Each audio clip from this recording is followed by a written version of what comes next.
মধ্যপ্রাচ্যের উত্তপ্ত মরুভূমিতে ইরান ও আমেরিকার মধ্যে যুদ্ধবিরতি কার্যকর হওয়ার পর বিশ্ব এক অদ্ভুত সামরিক দৃশ্যের সাক্ষী হয়ে থাকল, যা আগে কখনো দেখা যায়নি।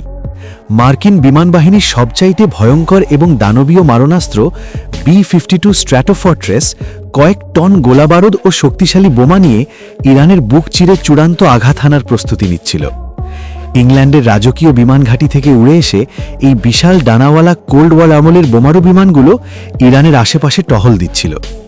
ইরানের প্রতিরক্ষা ব্যবস্থাকে চ্যালেঞ্জ জানিয়ে ভয়াবহ হামলার ছক কষছিল যুদ্ধবিমানটি। কিন্তু 2 সপ্তাহের যুদ্ধবিরতি কার্যকর হওয়ায় সেগুলো শেষমেশ ঘাঁটিতে ফিরে গেছে।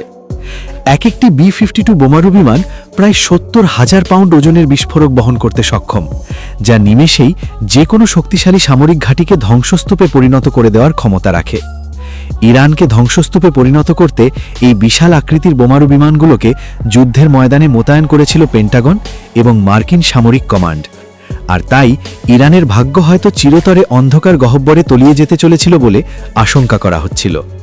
তবে ইতিহাসের পাতায় এই মিশনটি এক ভিন্ন কারণে অমর হয়ে থাকবে, কারণ টনকে টন মারণাস্ত্র থাকা সত্ত্বেও বিমানগুলো একটি বোমাও নিক্ষেপ না করে পুনরায় তাদের ঘাঁটিতে ফিরে এসেছে। মার্কিন প্রেসিডেন্ট ডোনাল্ড ট্রাম্প এবং ইরানের নেতৃত্বের মধ্যে এক নাটকীয় 2 সপ্তাহের সাময়িক যুদ্ধবিরতি চুক্তি স্বাক্ষরিত হওয়ার ফলে পাইলটদের কাছে শেষ মুহূর্তে ফিরে আসার আদেশ পাঠানো হয়।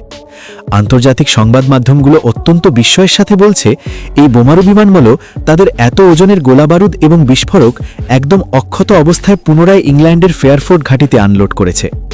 সামরিক বিশ্লেষকদের মতে এই যুদ্ধবিরতির মাধ্যমে বড় ধরনের তাণ্ডবের হাত থেকে রেহাই পেয়েছে ইরান, কারণ 100 বছরের কাছাকাছি বয়সী B-52 বিমানগুলো এখনও যে কোনো দেশে বড় ধরনের ধ্বংসলীলা চালানোর ক্ষমতা রাখে।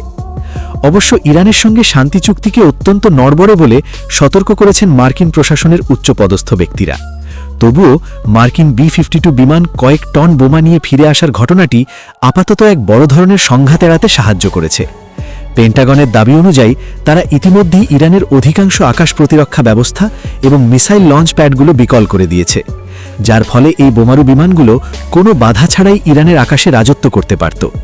এই 2 সপ্তাহের যুদ্ধবিরতির শর্তাবলী পালনে ইরান কোনো প্রকার ভুল করলে এই টনকে টন গোলাবারুদ নিয়ে B-52 বোমারু বিমানগুলো আবার আকাশ থেকে মৃত্যুর পরোয়ানা নিয়ে হাজির হবে বলে